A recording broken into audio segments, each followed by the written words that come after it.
Bom dia, Marcos. Bom dia a todos os nossos queridos ouvintes do Panorama 95. Olha, hoje o tema é livre, você já pode mandar para cá a sua pergunta sobre doenças do coração. Mas deixa eu aproveitar aqui hoje, já começar aqui esse nosso programa com o coração de torcedor, né? Sim. A gente está aí no Campeonato Brasileiro, os palmeirenses, coração nervoso, né? O flamenguista não pode ver um jogo que endoidece. Quais são os cuidados que a gente tem que ter por exemplo, nos depararmos com essa situação?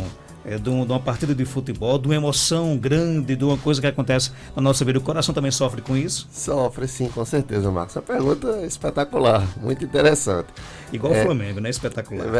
Não sei. Já não posso dizer a mesma coisa, mas vamos lá. Quais são os cuidados que a gente tem que ter com essas emoções? As emoções, tanto positivas quanto negativas, quando em excesso, aí a gente está falando de uma forma muito subjetiva, porque não tem como você mensurar o que é, não tem como você medir o que é uma emoção forte ou uma emoção fraca, mas basicamente é a pessoa quem sente isso. Mas a gente sabe que assistir uma partida de futebol de um time pelo qual você torce, que está disputando um campeonato, né, participa de um jogo decisivo, por exemplo, tem muito mais impacto do que você assistir uma partida de futebol de um time da segunda divisão pelo qual você não tem o menor interesse e não vai ter nenhum reflexo sobre aquele time que você torce. Isso é pra gente explicar mais ou menos a situação. Uma coisa é você assistir uma semifinal da Copa do Mundo e o Brasil está participando dessa semifinal e você está lá assistindo e torcendo. Outra coisa é você assistir uma eliminatória da Copa do Mundo da Ásia, onde disputa entre Japão e Tonga. Não vai ter muita diferença na nossa vida. A gente pode comparar nitidamente as emoções entre assistir um jogo e outro, né? Aí a gente está falando que uma emoção forte é você realmente se deixar levar e ter muitas expectativas com relação a uma determinada partida, como seria o caso de assistir o jogo do Brasil ou o jogo do time que você torce, quando ele está disputando realmente uma partida importante. E nessas emoções fortes, o que já se sabe, Marcos, existem já relatos, eu acho que a gente até trouxe aqui já em momentos anteriores, esses estudos, já há 2 estudos que foram publicados que mostram que há um risco grande para os pacientes que já são previamente doentes do coração, que existe um risco maior do que nas situações normais do paciente desenvolver um problema cardíaco. Então, na verdade, não é nem de desenvolver um problema, porque para esse grupo de pessoas que foram estudadas, elas já tinham doença cardíaca, para a gente ser mais específico.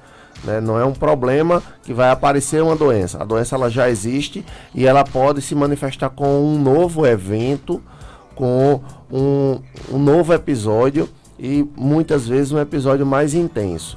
Por exemplo, alguns pacientes que já tinham doença coronária obstrutiva, eles já tinham quadro de angina, já tinham entupimento das artérias, ao assistirem esses jogos impactantes, o estudo relata que havia uma chance muito maior deles apresentarem nas próximas 6 ou 12 horas, eu já não lembro do estudo, mas em uma questão de horas, eles apresentavam mais idas ao pronto-socorro e muitas dessas idas ao pronto-socorro eram relacionadas a quadros de infarto. Então, para pacientes, a resposta da sua pergunta é para pacientes que já têm doença coronariana conhecida, já tem problema no coração, é recomendado que esses eventos muito emocionantes desse jeito, porque as emoções, tanto as positivas quanto as negativas, elas podem interferir no coração. Então, esses eventos muito emocionantes, muito impactantes, os pacientes sejam poupados deles. Para a população geral, aí não faz sentido, né? Você é torcedor aí do Flamengo, eu não estou acompanhando atualmente o Campeonato Brasileiro, mas você é torcedor do Flamengo, o Flamengo parece que está bem aí, né? Tá ótimo. Pois é, exatamente, como fazia tempo que não vinha. Então, você é torcedor, não tem nenhuma doença cardíaca. Nosso ouvinte não tem nenhuma doença cardíaca conhecida, nunca teve um infarto, não tem nenhum relato, nenhum histórico, nenhum diagnóstico, teoricamente não tem problema. A gente não vai pedir para para a pessoa deixar de assistir, deixar de ter a diversão dela, né? A gente faz isso especificamente em jogos importantes. É o último jogo do Flamengo ou do Palmeiras, digamos, agora no Campeonato Brasileiro, que está em sistema de pontos corridos. Digamos que é aquele jogo decisivo que vai fazer com que o time ou realmente seja campeão ou ele deixe de ser. Aí esse jogo, para uma pessoa que de fato tenha problemas conhecidos já tenha tido um quadro de angina, já teve um infarto, já fez uma cirurgia de ponte safena, já colocou uns stents na angioplastia, para esse jogo é recomendado que haja prudência, que essa pessoa se poupe dessa emoção. Para outros jogos e outras pessoas normais, a gente não tem nenhum problema não. Ok, certo? depois de ouvir essa sua explanação, desejar que cautela aí para os botafoguenses Lobão e Zé Geraldo, né? Sim. É bom não ter... É bom se acalmar, né? Vale lembrar que as emoções muito fortes, elas servem pro G4 e pro Z4 também, né? Para quem tá em cima... Falar em Z4, abraçar aqui Cristiano Manuel do Fluminense, né?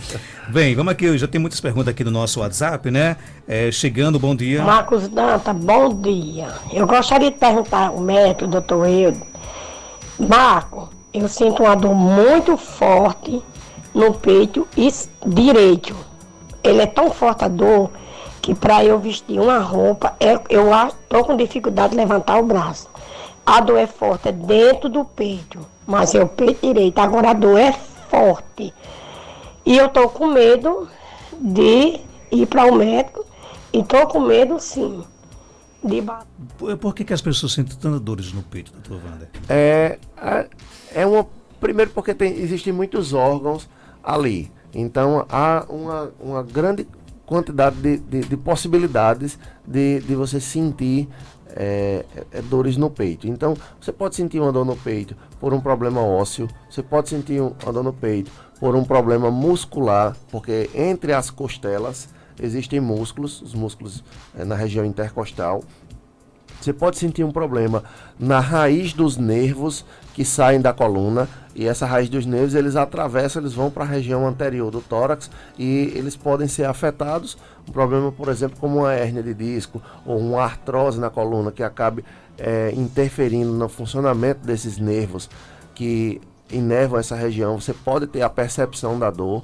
Você aí tem dois pulmões que podem ser afetados. Você tem o esôfago, que é o canal que transmite a comida da boca até o estômago. Ele pode ser afetado e pode sentir dor também. E, obviamente, deixei por último, porque é a nossa área, o coração também pode ser afetado e se manifestar com dor.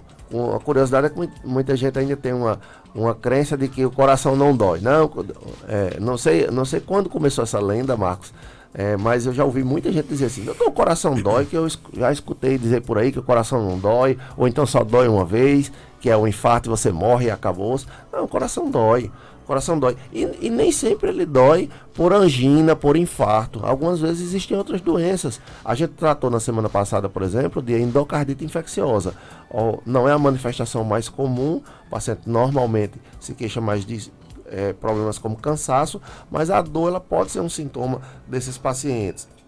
Quando você tem inflamação da membrana externa do coração, que é do pericárdio, você tem uma dor que pode lembrar em alguns aspectos a dor do infarto e em outras condições lembra outros tipos de dores. Mas a pericardite, que não é infarto e não leva a nenhum tipo de infarto, ela também leva a dor no coração. Existem inflamações do músculo cardíaco, que a gente chama de miocardites, algumas vezes por vírus, outras vezes por uso de determinadas medicações, em que o paciente também se manifesta com um sintoma de dor no coração. Então o coração, ele dói sim. Na verdade, o paciente sente a dor, né? Não é que o coração dói, o coração ele sofre com algum tipo de problema, e em função desse tipo de problema você é enviada uma mensagem ao seu cérebro interpreta isso na forma de dor.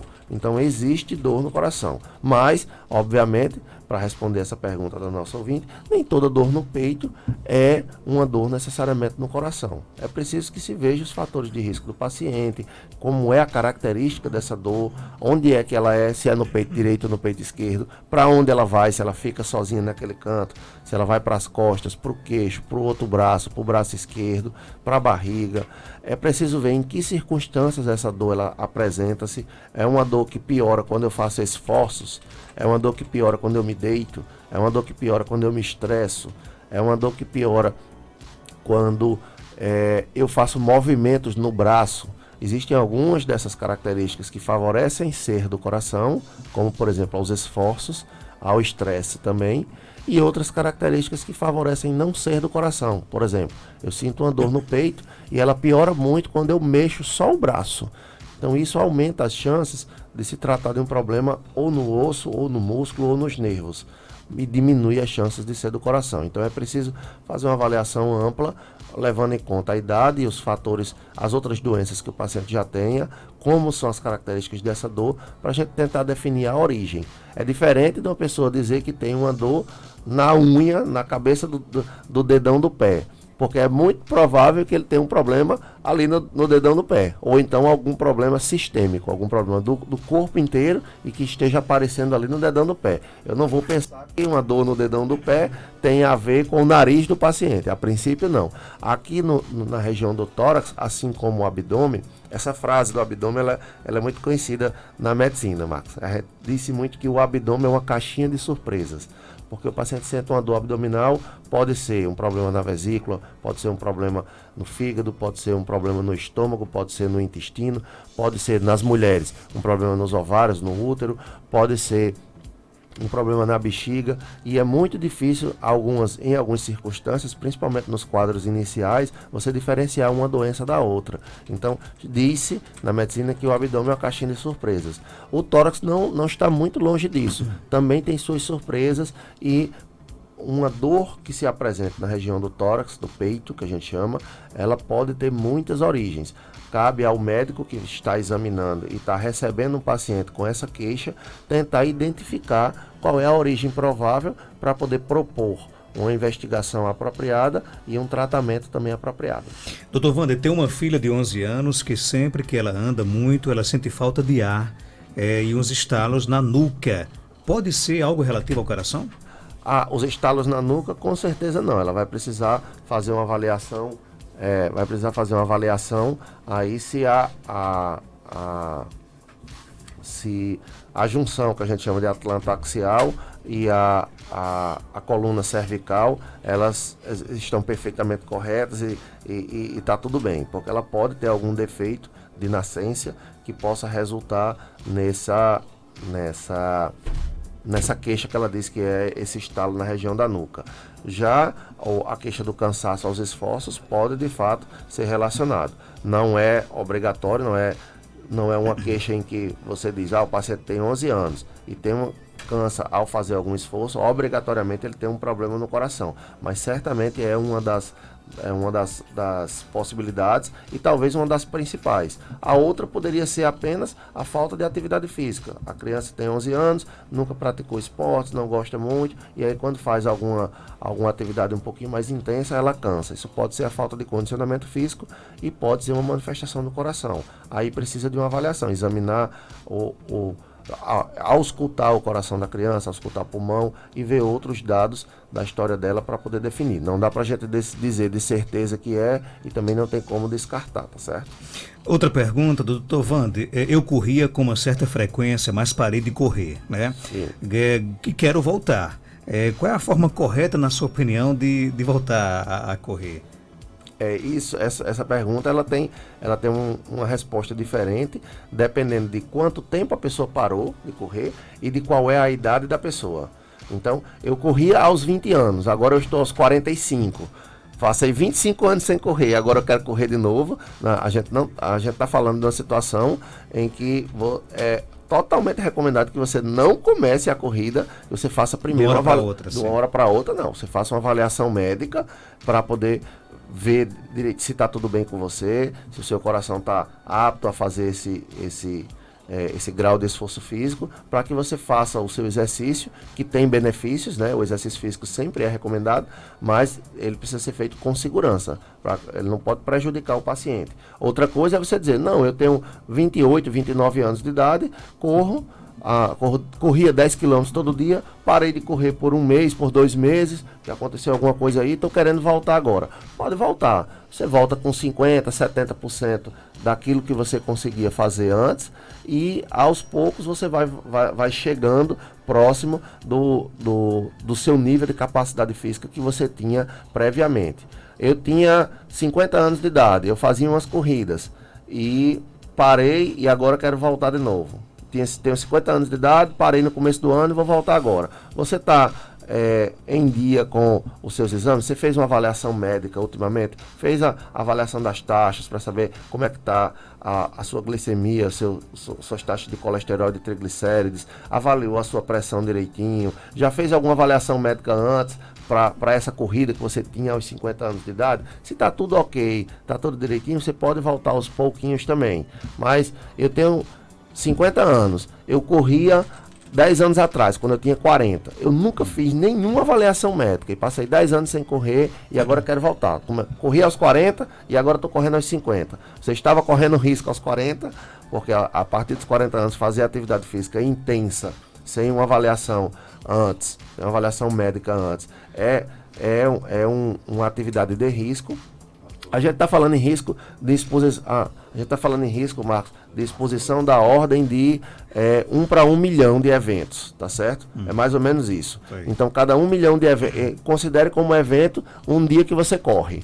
Então, a gente teria que ter 1 milhão, uma pessoa só correndo 1 milhão de vezes, que a pessoa não consegue fazer isso na vida, ou então várias pessoas, 100 mil pessoas, por exemplo, correndo 10 vezes. Se você fizer um momento em que você junta a população de Caicó e uma parte da região de Seridó e todo mundo, 100 mil pessoas, resolvam correr, fazer uma corrida, se você fizer isso 10 vezes seguido, um dia atrás do outro, você vai ter um evento, é o que se estima, você vai ter um evento. O que é evento? É uma parada cardíaca, sim, um evento traumatizante, daqueles que muitas vezes viram notícias de fato pelo impacto que causam. Então o risco ele é muito pequeno quando você olha de cima, quando você avalia na população como um todo, mas quando ele acontece para uma pessoa, ele acontece com 100%, né? As chances são muito pequenas, é de 1 para 1 milhão de eventos, mas se você tem mais de 40 anos de idade,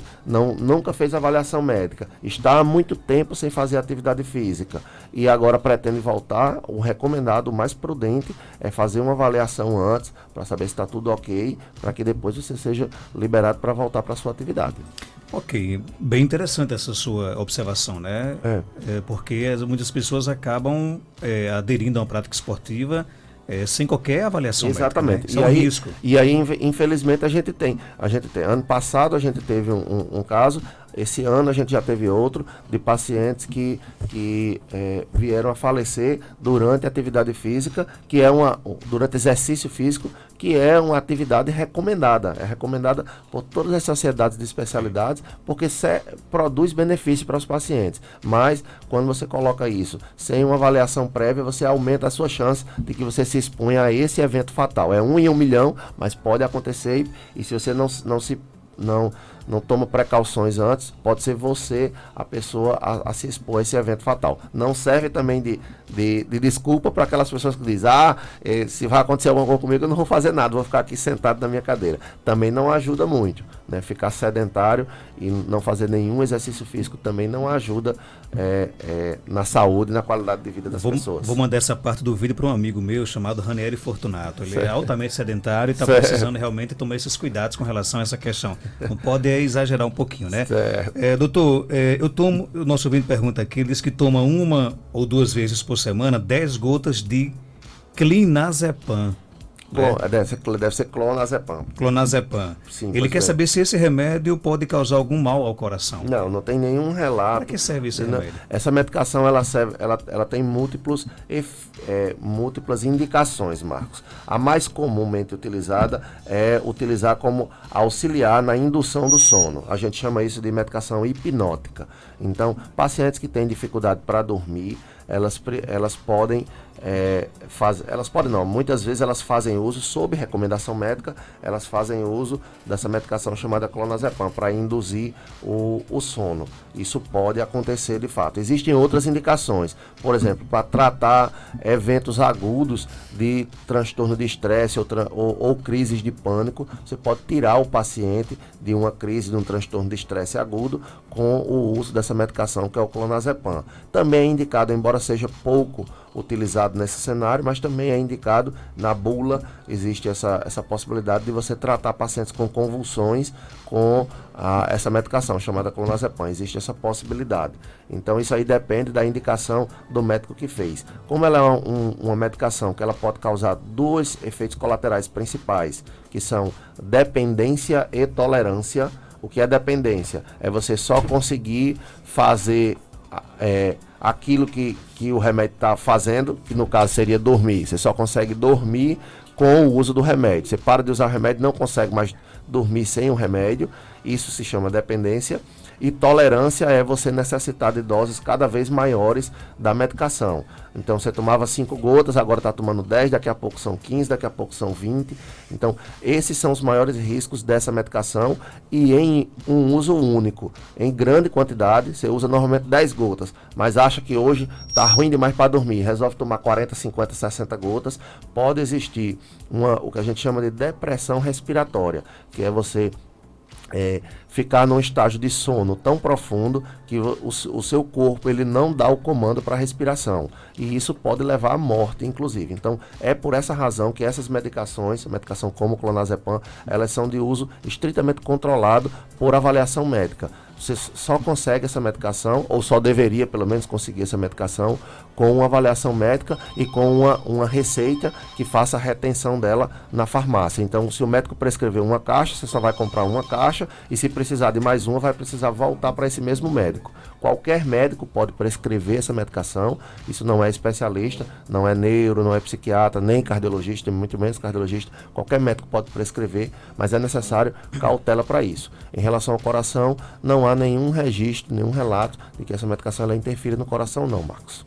Obrigado por sua participação. Até quinta-feira, se Deus quiser. Eu que agradeço, Marcos. Até quinta-feira.